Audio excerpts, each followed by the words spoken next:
you ever heard of the Melian dialogues, which are this great thing. There is no argument you can make to power.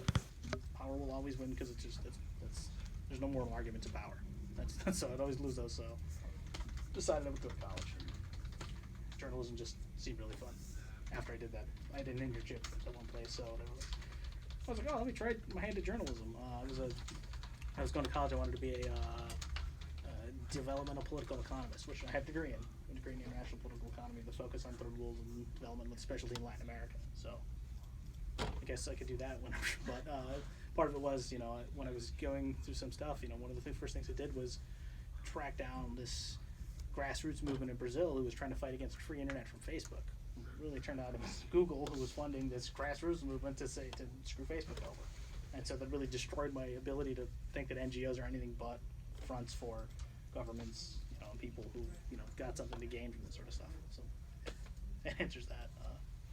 Okay, so you said you handle like a lot of stuff all at once. How long did it take you to be able to really get a grasp on like handling all the pots and everything?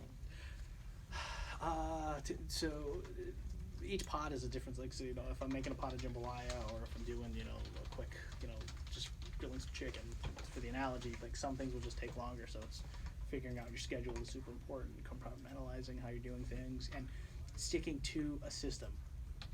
So I'm like, every couple hours I'll check something. Now, if something breaking comes in, that whole thing goes out the window. It's like, all right, track down this person using documents and stuff like that, which is one of the other things I do is document pulls, figuring out where people were before they were here or something like that.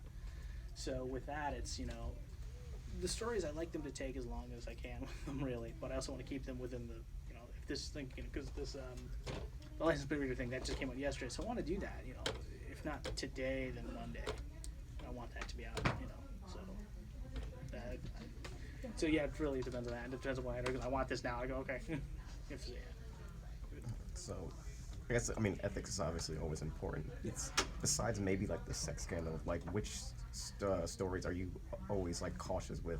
Not every story, but like, is it like calling the police department or is it just an investigative story? Because there's a lot of, Well, so I like to say that I treat everything with the same amount of respect and caution. That each story, each person I talk to deserves, my full attention, and that like the detail into how I word stories and things like that. So I think ethics, maybe for some data stories where it's just raw stuff where I'm just like, New York per capita has the least amount of break-ins per any state.